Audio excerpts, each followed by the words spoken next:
about business. How cool is that? This is a big week, guys. Get ready to listen for a long time. Get ready to listen for a long. Get your coffee and just settle in for our business segment. Yeah. Well, first of all, speaking of competition, so we talked a bit about the Zara Mango rivalry that's happening. So another competitive situation is happening, but Whole Foods, Trader Joe's. Without a doubt. So before we get into the actual story, do you think that there's like a persona? There's certain folks who go to Whole Foods and then certain ones that go to Trader Joe's, and then they won't cross? No, I think there might have been at some point. I think so. But I think everybody's crossed at this point. And honestly, I learned about Trader Joe's when my daughter went to school in Boston 17 years ago or whatever. And that's the only place anybody could afford to eat. Right. So the kids were all going, it was underground. It was like crazy. And fabulous. When they came to Houston, everybody flocked to it. But even the Trader Joe's on Voss is across from a Whole Foods. This is true. I just think it's interesting because I think you're right. At one point, I do think that there was, and I will say I really enjoy Whole Foods. And so I was one of those like, I don't know about the Trader Joe's. But I enjoy Whole Foods. I'm very much a Whole Foods. In fact, I am an H-E-B, Whole Foods, Trader Joe's, Costco food customer. I mean, I go different places for different stuff. And I was absolutely a cut up fruit at Whole Foods until I discovered it was half the price at H-E-B and 60% less or 70% less at Trader Joe's. Well, and I'm an H-E-B Central Market for sure person. Different stores for different things. I think that's the story also with the Whole Food, Trader Joe's, this rivalry that we started that maybe doesn't even exist. Okay, so Trader Joe's has their 6th store that's coming to Houston. So again, another expansion. And I think it's great. I think every time some new thing happens to me, it's just another wink, God wink as I like to call them, saying, Houston, you're great. So they're coming to Sugar Land. They're going in the University Commons Shopping Center at 13550 University. And they don't know where it is. And they applied for an alcohol permit. So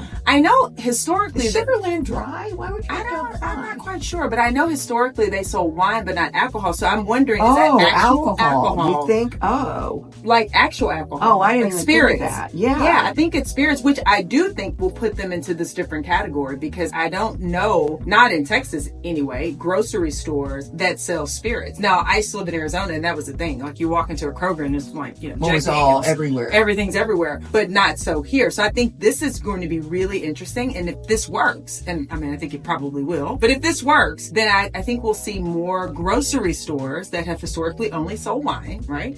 Applying for these alcohol permits, which then makes me think, well, what about the Specs of the world or the Total Wines, which also the Specs of the world have a charcuterie. They have a gourmet section. They're competing. Store, though. They're absolutely competing with the prepared foods at Central Market and at Trader's and at Whole Foods. I mean, they absolutely are. And in some cases, so much better. So the thing is going to be, like it always is, great product wins. Great product is going to... I'm excited about this because, again, this is one of those... I mean, it's okay, a new grocery store is coming, but I think it's a bigger story.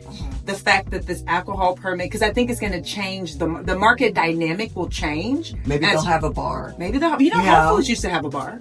They did, but they closed. Because of COVID. Maybe they'll bring it back. But anyway, it's going to be really interesting.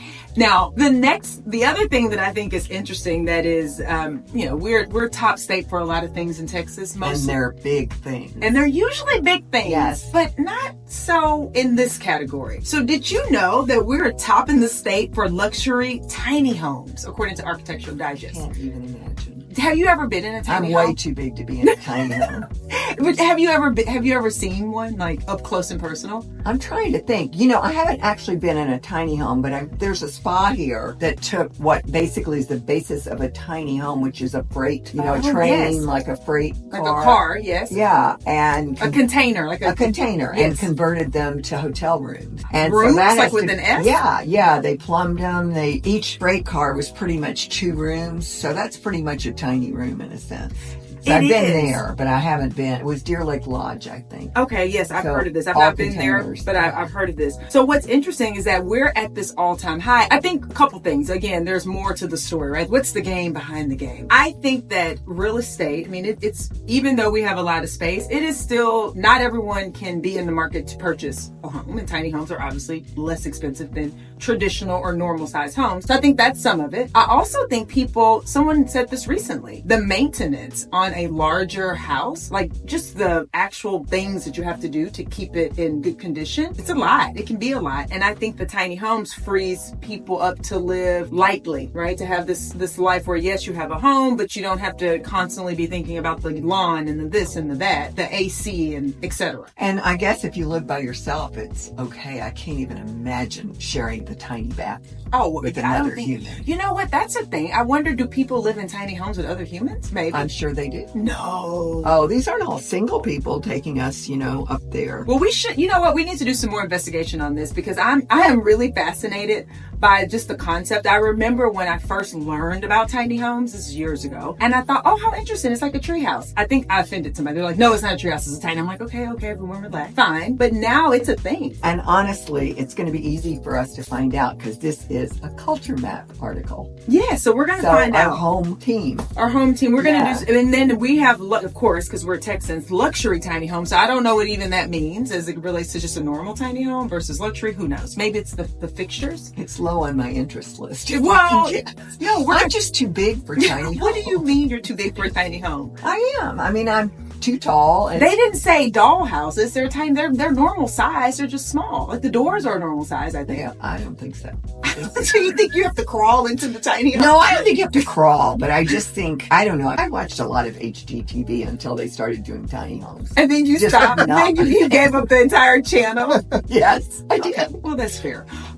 So our next topic for today, because clearly tiny homes isn't your thing. That's not your thing. But now the next thing is really my thing. The bullet train? Believe it or not. Bullet train? One of my best friends who we recently met. Yes. Her significant other, she's been with him for 27 years, is part of the team that built the bullet trains in Japan. Oh. And has been working to get them in the United States, like for years already. We've yet to, get a bullet train from DC to New York or Houston to Dallas. And it really would be extraordinary if we have the tracks. I don't know if there's tracks. Well, I think so. This is happening now. Well, actually, there's no tracks. They coast above an electric rail or something. They don't touch the ground. Right. This is happening now. Well, I'm just so excited because that means he'll be here more, which is always good for us. That is. This is exciting. So the bullet train is going to come. So this is breaking news. So in Dallas, actually, it's going to come from Dallas to Houston. And this has been a topic of conversation, at least that I have been aware of for 15 years. Are we having a train from Houston to Dallas? Yes, no, yes, no, yes, no. Well, the Von Lane bus has been so successful. Super successful. That there's obviously a high-end customer who would love to go from center city to center city as opposed to having to take 4 hours for a 40-minute plane ride. Correct. So this is going to be huge because I think this may be the one thing that helps Houstonians, and I don't even know what you call people who live in Dallas, but the people who live in Dallas. Dallasites, I thought that. They are. To help Houstonians and Dallasites get along. Because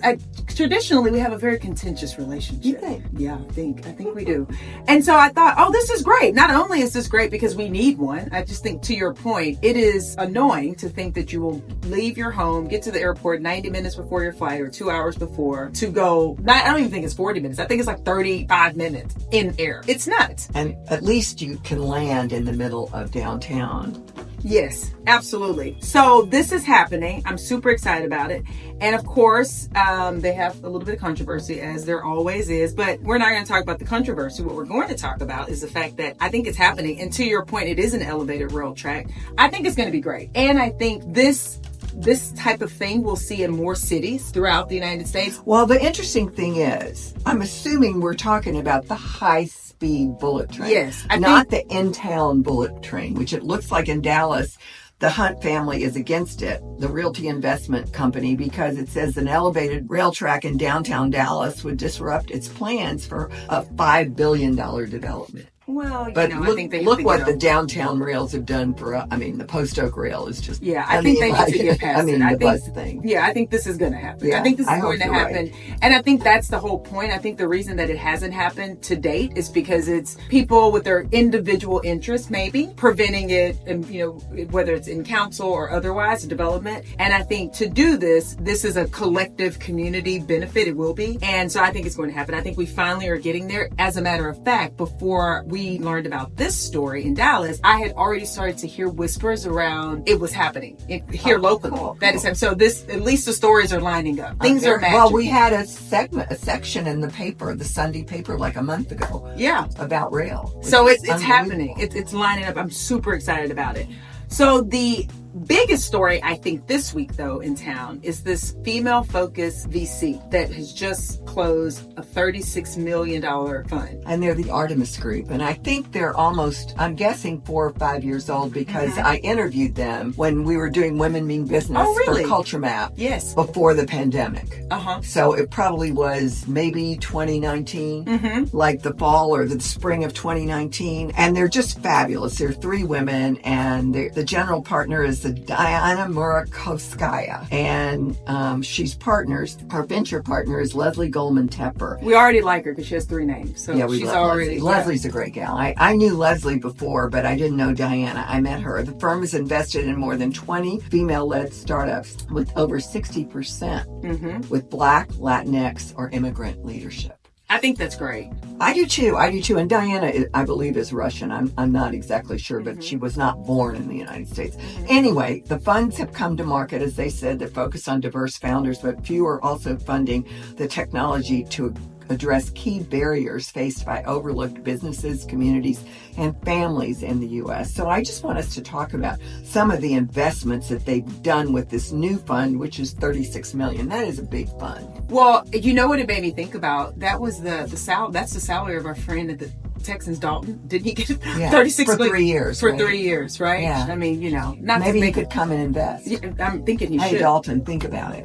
But okay, Artemis could use you. I don't know if they'll take a guy, but still. I think they'll take his money. So the first one, let's talk about because it's brilliant. Alameda, California-based Hello Divorce, a tech-enabled guide to divorce with research, planning, therapy, and community support. I mean, if they only invested in that alone, I think they would be doing great work. It's huge. That's huge. I mean, how many wills do you think are written on the estate thing that's going on, whatever you call it, right? The lawyer thing. Lawyer.com, whatever. Yeah, whatever. Yeah. I mean, it's fantastic. And then the next one. Gemist, which is a Los Angeles-based tech tool for jewelers. Now, what I'm wondering is I don't know enough about Gemist, but I'm going to look it up. I'm wondering, it's for jewelers. So is it to help jewelers work? I mean, my guess is it's a guide to global inventory. That would be what I would find if I was a jeweler, is an incredible need.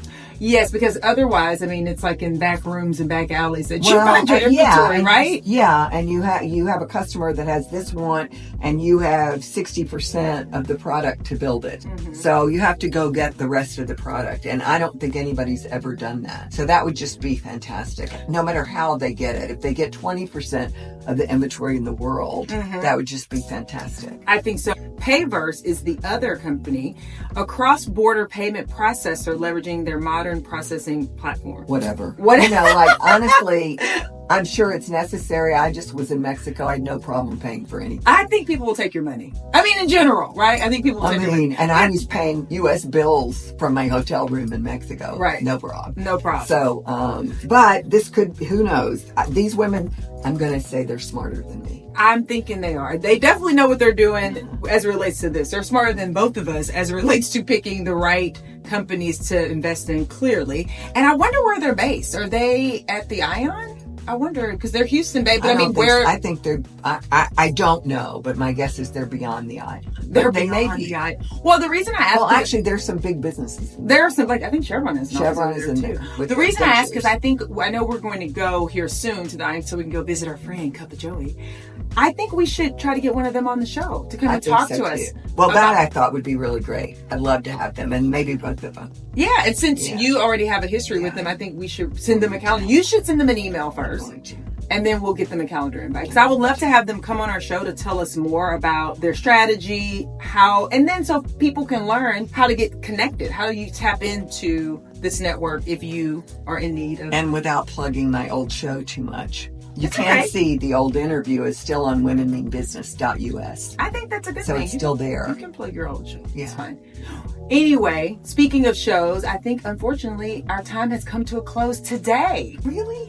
It goes by so Didn't we fast. just start? I feel like we just started. Our producer probably doesn't think so, but I think we just started. Magical Mystery Mike? Is it Mystery Marvelous? I don't know. We have so many names. Magical Marvelous Michael? I think it's Michael. It is Michael. We know for a fact that it is Michael.